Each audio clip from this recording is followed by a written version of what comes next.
Dear participants, dear guests, my name is Roman. I work as a project coordinator at Center for Civil Liberties. It is a Kyiv-based think tank.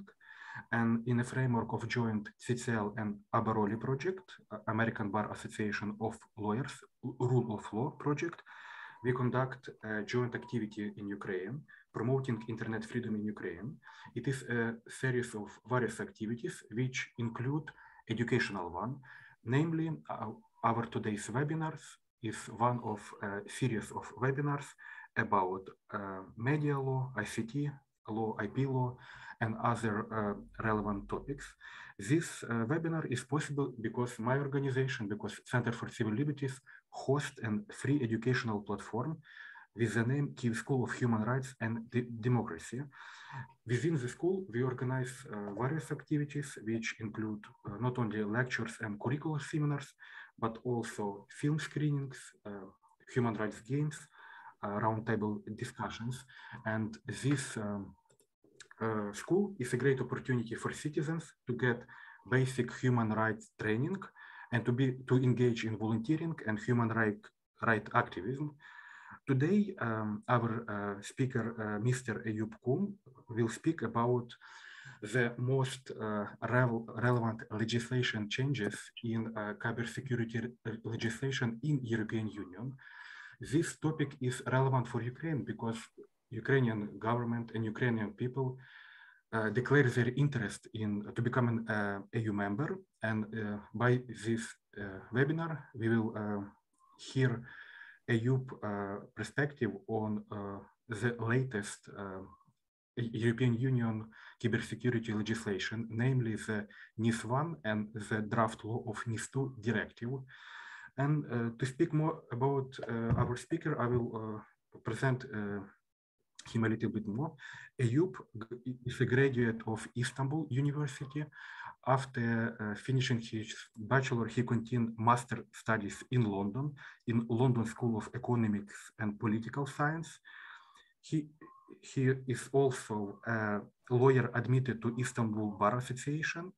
Previously, he done internship in data protection unit at Council of Europe in Strasbourg, France. And currently, he is a doctoral researcher, a PhD student, and educational worker who work at University of Leuven Center for IT and IP Law. So his previous educational and work experience is in domain of informational technology, media, and communication law. Mr. Kun, the floor is yours. Thank you. You can share your screen. Thank you, Roman, for inviting me. And I know in Ukraine now the situation is not very good for the presentation, but I just want to show my support by doing this presentation and created any added value that might be. And I hope Ukraine will be free from any military attack or war soon. I hope everyone will be well again. And now I will share my screen. Thank you. Yes. Just wait. I think now you can see my screen, right? Yes, correct. Yes. In today's presentation, I will discuss, as Roman rightly pointed out, the evolution of cybersecurity responsibilities from NIS to NIS 2 directive, but there are many legislative developments in the EU during this period, especially. And I started my PhD last year, and even within these 2 years, there are many proposals, and I will discuss the most important ones that I find. And so, first of all, what is the cybersecurity? Cybersecurity is a concept that is used for almost everything in cyberspace. So, even misinformation is considered as a cybersecurity risks in some contexts, or all unlawful activities sometimes, or to prevent unlawful activities in cyberspace is considered as part of cybersecurity. But here I will discuss more specifically about information security, but it is still like the cybersecurity is a concept that is used for this. So, and especially I will discuss about the responsibilities for companies to ensure cybersecurity in their systems. So what is cybersecurity incident? The whole point is to prevent the cybersecurity incidents. And for this reason, there is a responsibility that is imposed upon certain actors and certain undertakings to ensure that there will be no risk, or if there is any risk, or if the cybersecurity incident occurs, there will be some prevention mechanisms and to mitigate these risks. And it is generally related to availability, integrity, and confidentiality of data or related services offered by or accessible through network and information systems.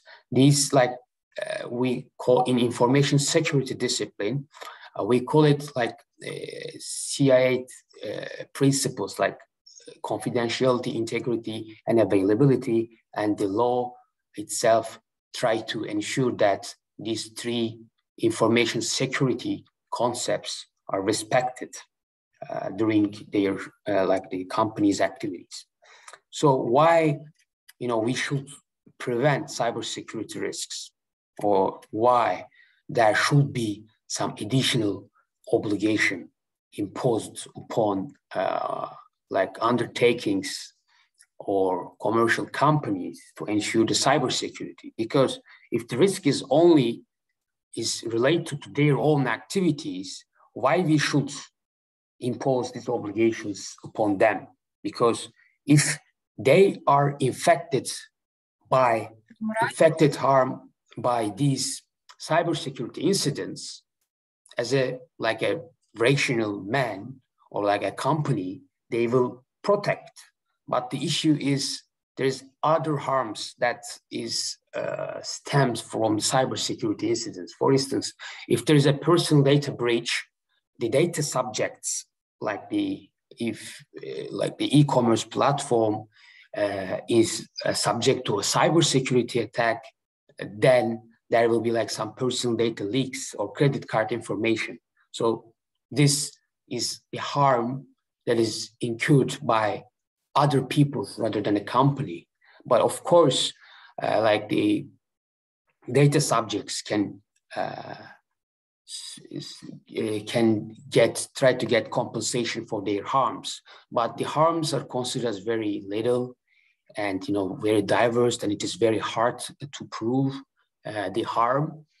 And for this reason, they would not, the companies would not take all risks into account while they taking organizational technical measures. And also there's a social harm that is rated there at the left-hand side of the screen, right-hand side of the screen, you see the social harms. And companies generally don't care about the social harms, but they just focus on their own interests in general.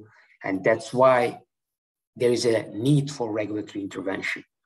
Especially now within these 2 or 3 years, we saw many proposals in digital era.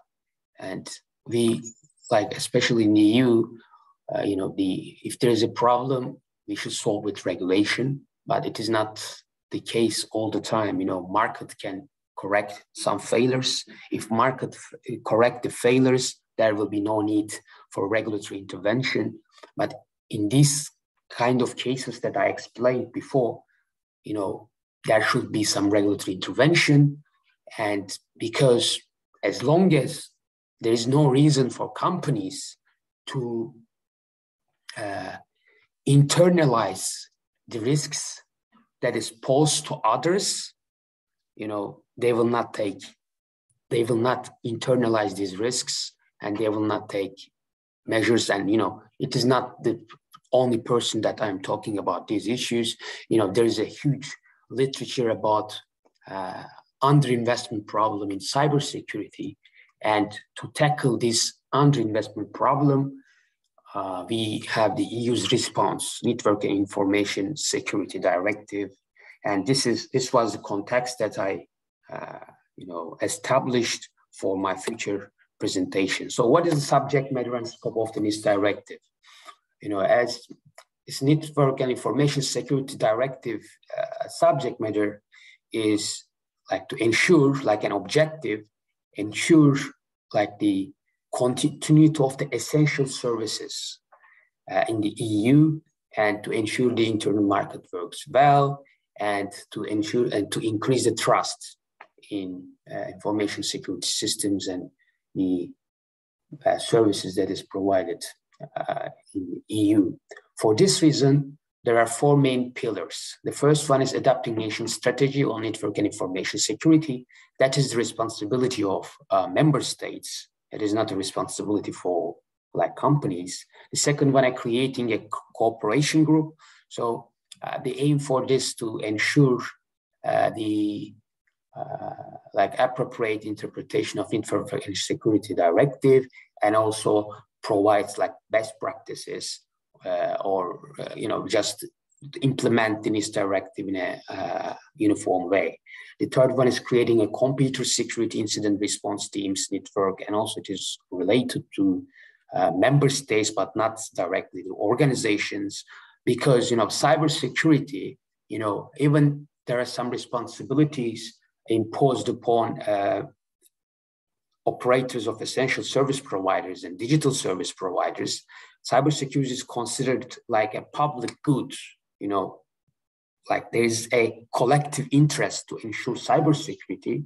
For this reason, as like state actors, like public actors and private actors work together at the end to ensure cybersecurity.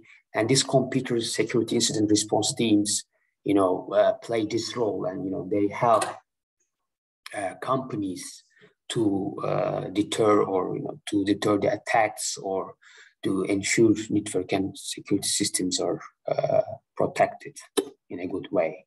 So, in this presentation, I will not discuss about the GDPR, General Data Protection Regulation, because as my focus is more like network and information security oriented, I will not discuss like the responsibilities of data controllers under the GDPR.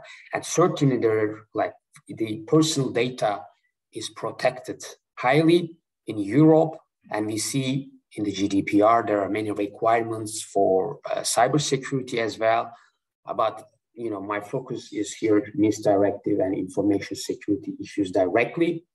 But I would like to underline that there are different underlying objectives between NIS Directive and GDPR. GDPR is like more oriented on like fundamental rights protection and data protection law, and personal data is the subject matters of the GDPR.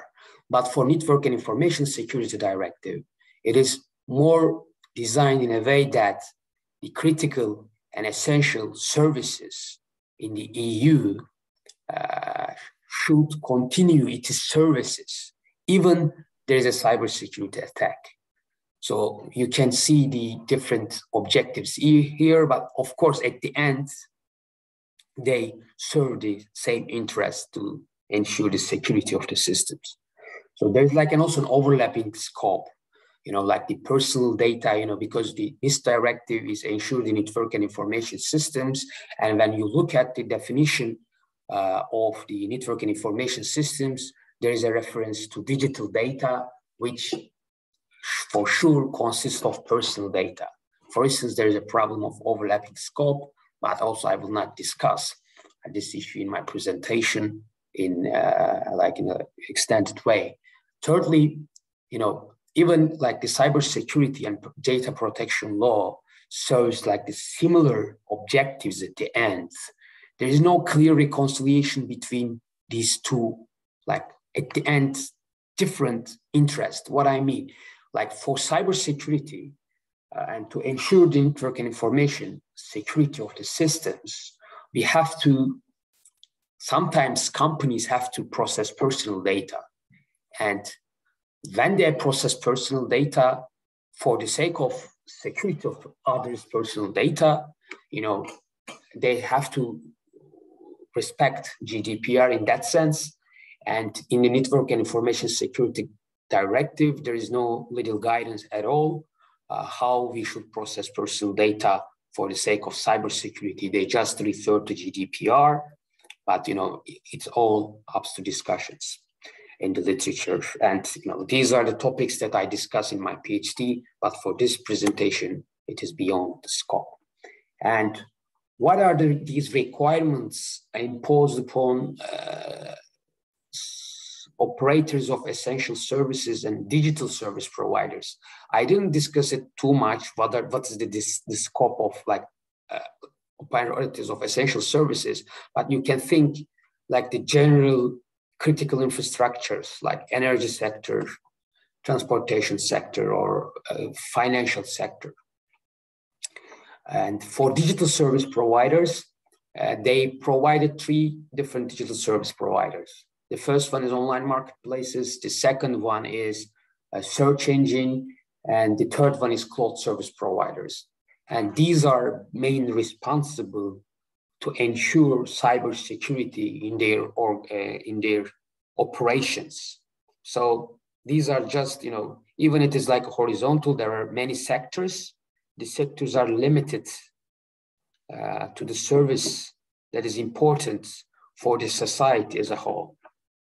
After this brief further input, I will just now discuss the NIS Directive and the implementation regulation. Implementation regulation is just clarify and create more certainty for digital service providers, but not for operators of essential services.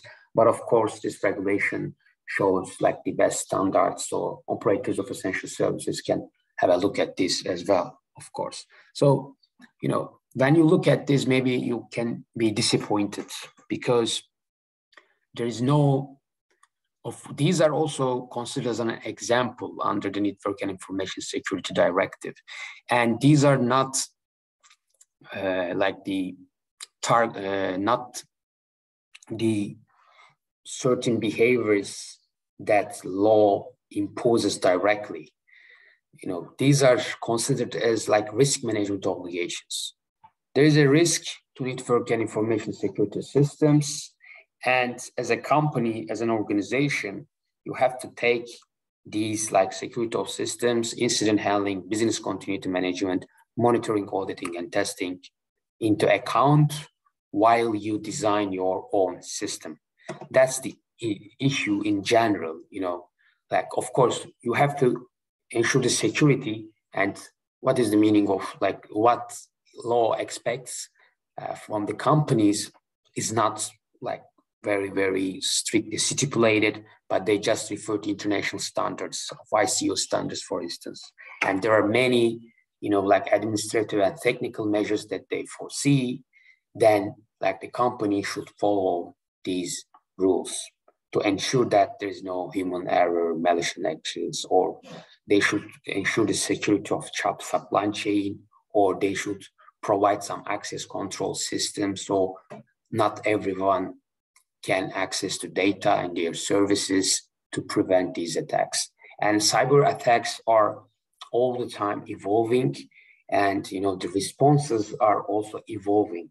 So that's why law does not prescribe like specifically what should be done, but just set the objective for companies, then leave some discretion to the companies to ensure the cybersecurity.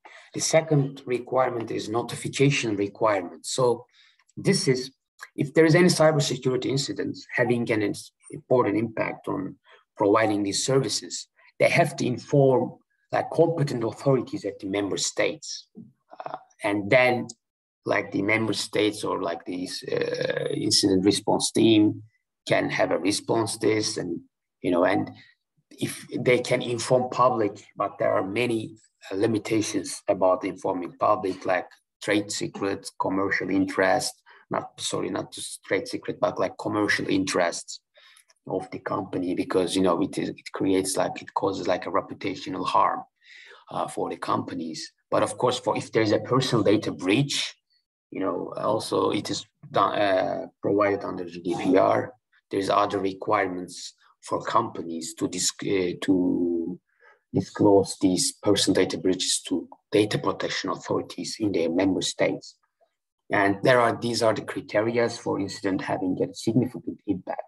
So the issue is here why there is a responsibility for notification, because it will the law assumes that it will create a risk-aware culture, because you have to inform them, and when you inform them, of course, they can take some actions against you. But at the end, and also it creates trusts and increases trust, because it provides certain transparency about what is going on in their services. So what is the new things that is considered, that is inserted in proposed NIS2 directive? The title was security requirements here, but now it is risk management responsibilities. But the structure and the content is more or less same. And reporting responsibilities corresponding to notification requirements. So it is still, you have to notify, but there are some certain hours that is set, initial notification, the companies have to notify within 24 hours after being aware of the attack. But in this notification, they just provide some brief information, and then at the end, not later than 1 month, they should provide final reporting. And through these reports, also these competent authorities or these cybersecurity response teams can see the surface of the cyber attacks, so they can create some awareness and they can respond to these threats. That's why this reporting responsibility is important. But there is also a new responsibility that is imposed upon managerial body directly. These responsibilities that we discussed until now, the responsibility of the organization and entity itself. Of course, managerial body, should implement this, but they will, of course, defer it to other, their cybersecurity, information security officers or whatever in the sub level. But and also this is the empirical evidence. There are some empirical evidences. There is a less awareness of cybersecurity risks at the CEO level or at the managerial body. So law try to incentivize managerial bodies to look into the cybersecurity risks more carefully. That's why they said they have to approve this risk management managerial body of the company have to approve the risk management the measures that is stipulated or that is provided by technical people in their company, and they have to supervise it, and they will be accountable for the non-compliance. So in that sense, they law targets the managerial body directly to ensure that they will care about cybersecurity more in their organizations. So it also helped to have more cybersecurity aware people at the managerial level. So they will make necessary investments.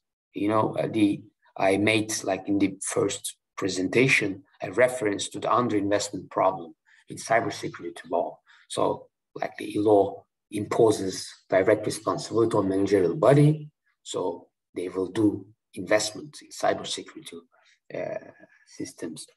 And the fourth one is information sharing opportunities or chances. It is not directly an obligation, but it foresees a framework for sharing information among companies that is subject to network and information security law, Network Information Security Directive. So in this way, they can try to incentivize information sharing. As I said before, the collective defense is so important in cybersecurity law. For instance, if some company is subject to cybersecurity attack through one vulnerability or through certain URL addresses or certain IP addresses, this IP address is quite important, but on the other hand, it is considered a personal data. Or, when you are subject to cybersecurity attack, you are a little bit afraid of disclosing this, but like if you disclose this, other companies in the same sector or in the different sector can take measures. That's why it is so important to have these kind of information sharing mechanisms. We already have, like in the market, there are many information sharing like platforms, like cyber threat intelligence platforms that is, governed by companies. But there are certain issues and concerns that is, raised by companies. They said, there is like a competition law concerns, how we will comply with GDPR when we process personal data for the purposes, of the collective, like ensuring cybersecurity, and also there is some reference to the cybersecurity in the GDPR for personal data processing. It is not far from clear. And, as recently now I'm thinking, the cybersecurity information sharing will not be so successful at the EU level. Why? Because, it does not delve into, like policymakers or legislators, does not delve into this trade-off. This is an important trade-off, how we should ensure like personal data, or how we can respect personal data processing principles or GDPR while ensuring cybersecurity. That's the trade-off. But EU just left it to member states, and probably member states will left it to the companies. But when you look at like Cybersecurity Information Act in the US creates a very comprehensive and clear framework for which type of personal data can be processed or can be transferred, and it creates like immunity system for the companies that is involved in this information sharing. As long as they share only specific personal data, they will be immune from any responsibility under the certain legislative actions. But of course, there's a huge difference between like perception of personal data protection under the US and the EU. But at least EU, I think, should provide further details. There are certain like recitals that mentions, during this information sharing, like the entities can disclose this type of data, but at the end, it is recitals, and instead of recitals, this type of actions should be taken at like the low level directly to ensure and to enable these information sharing arrangements and activities. It is the same case for competition law as well. For competition law concerns, why it is a concern? Because especially if you think that like same financial entities share the same data, share like information between themselves in the markets, it might cause a problem about competition law perspective, because they are sharing information among themselves like competitors.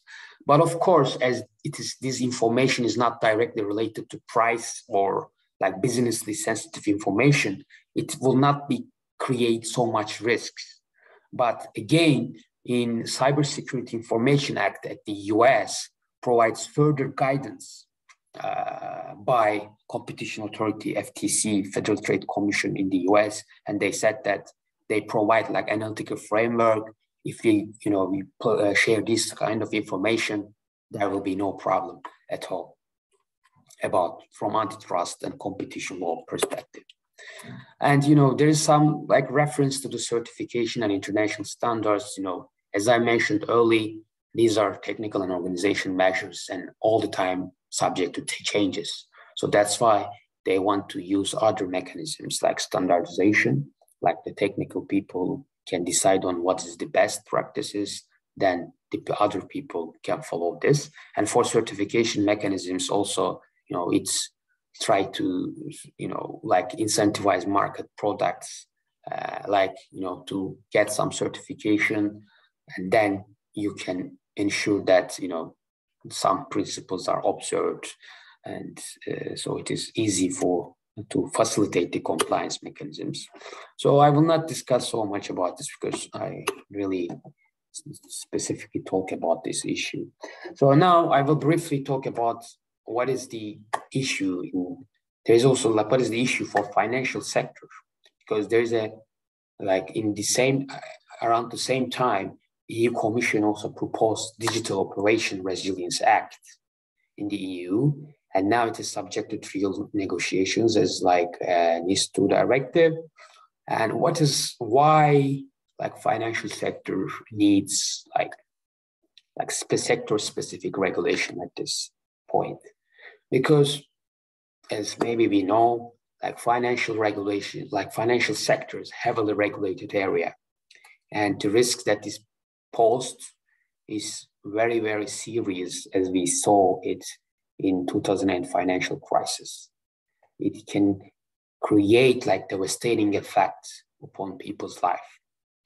And until now, until Digital Operation Resilience Act, we see that the cybersecurity is just considered as an operational risk, as it is considered in Network and Information Security Directive. This is a risk, but it is just an operational risk for a company, and it causes some harm, but it doesn't have any impact or influence upon financial stability as a whole. Of course, there will be some cyber attacks, but the companies themselves take some measures to ensure that there is no risk. But until recently, there are very new reports and scientific researches about how the cybersecurity risk can be considered like a systemic risk. I will not talk very in a complete way to what is the meaning of systemic risk, but this is a concept that is used in financial regulation to impose certain responsibilities upon some financial institutions, more to ensure that if there is any problem about their operations, it will not cause systemic risk to other companies and other people or other banks. So we can see that DORA provides very, very detailed information about cybersecurity governance in general. And you can see through the recitals, there is a reference to the systemic risk that can create through the digitalization of the financial systems, because the financial systems is the services are transformed digitally a lot, and they generally, there are many points of entry into the financial system, and they have to ensure this security issue. And that's why there's so much specific requirements, but I will not discuss them, of course. These are governance and organization measures. It's quite similar to the managerial body responsibility and this part. Then ICT risk management requirement. It is quite similar, but they're for instance, in NIS 2 and in NIS Directive, there's only one provision that sees this is the risk management. But here you can see more future requirements specifically. There's also ICT related incidents, like notification that we see for the NIS. So the approach is quite same, but considering the risk that is posed by financial sector is taken into account while imposing these responsibilities. But also it should be pointed out, the financial sector will be subject holistically to this. There are some proportionality requirements mechanisms, and there are certain exceptions, but most of the financial players and service providers will be subject to this. Before, in this directive, credit institutions that is specifically mentioned in the financial sector, but now, most of the digital players in financial sector also will be subject to Digital and Information Resilience Act in the future. And also, as you see, there is information sharing arrangements, but there is one difference and different thing in DORA is the oversight framework of critical ICT third-party service providers. Especially it is the case for cloud service and use of cloud services in their financial activities, and these services will be subject to additional oversight by some authorities in the financial sector. So it's caused so much problem, especially for cloud service providers. But we will see how it will finalize at the end of these negotiations. And I will just only also talk about the focus IoT manufacturers.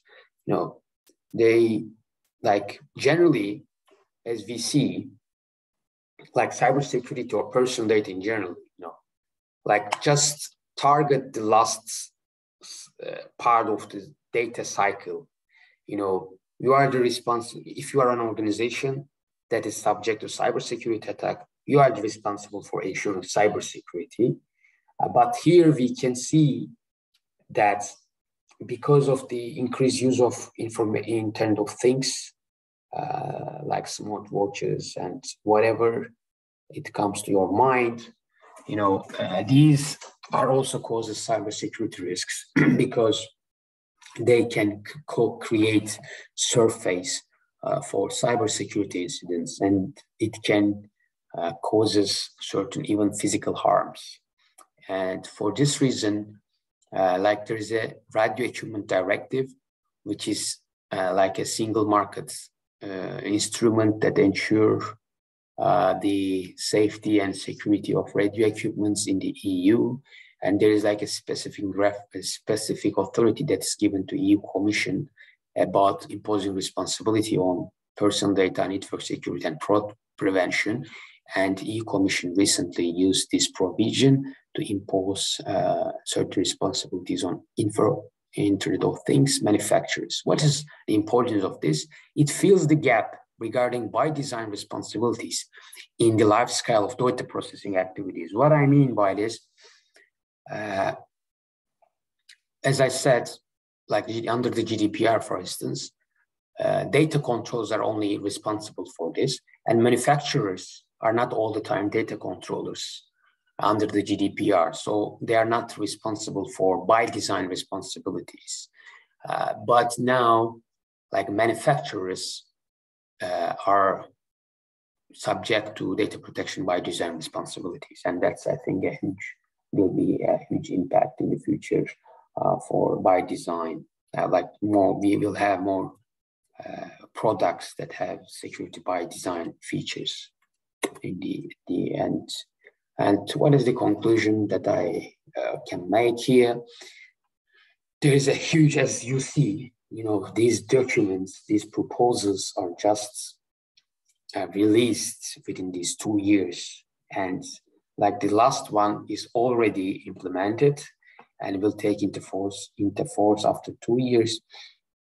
You see there are many documents. And also, even EU impose its organizations new cybersecurity responsibilities, because according to the last report from Court of Audits in the EU, the cybersecurity measures are not also implemented at the EU institution level. for this reason, they impose responsibilities on all organizations at the EU level to ensure cybersecurity. But I didn't discuss it because it's not the evolution of responsibilities of entities or undertakings, but EU institutions. And it targets different market players and different sectors, as you see.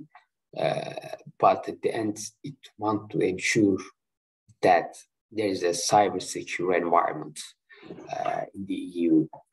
And as you see, before it was mostly related to personal data issue and subsumed into the data protection law, but I think it constitutes a new independent fields, and there is some need for convergence of data protection and cybersecurity at the end, and I will discuss them in my PhD thesis. And thank you for your attention and time. I think I discussed around 40 minutes, and that's what we aimed for.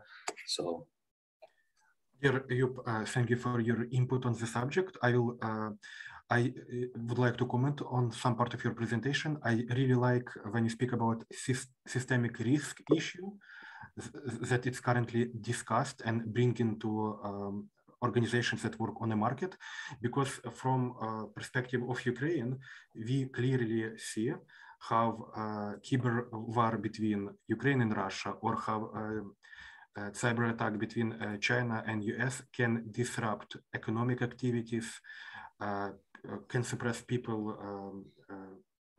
human rights activism. And for example, last year, NATO decides that cyber attack could be considered as an armed attack and trigger Article 5 of a NATO statute, so triggered so-called collective defense clause. That's why it is important to work in the field of cybersecurity, because the nature of warfare is changing, and from now, states can respond on a cyber attack with military force, not only in cyberspace, but in actual physical space. So this issue is very interesting. And I receive one more question in the chat. I will read it aloud. Are you aware of any other legislation initiatives in European Union in the field of digital rights, i.e. artificial intelligence, and policies in the European Union? Yes, of course, there are many new policy initiatives, but I don't know what is you specifically ask for, but AI Act proposal, and, especially for cybersecurity area, there is a new EU Cyber Resilience Act will come, but I think it is not announced yet. And I think it is more about also the product level, and they will try to ensure that the product safety also will include some cybersecurity concerns directly. And as I said, cybersecurity in my field, in cybersecurity in particular, there's a huge increase, as I said, for EU institutions. There's a new cybersecurity law, AI Act, but in generally, in EU policymaking, they just focus on one objective and subject matter, and then regulate this directly. That's why there are many different instruments, and it is so important to understand their relations and how they will be implemented in an overlapping environment. Eyup, thank you. We have 10 more minutes, so if our participants have last-minute questions, please feel free to ask. And I would like to say, on behalf of CCL, of the Center for Civil Liberties, and myself, I am grateful for your presentation, and I wish you great academic and professional career. Thank you. Thank you. Thank you. If there is no more questions, I would like to say, participants, thank you for your time, for your questions, and see you next time. The event is officially over. Thank you. Thank you.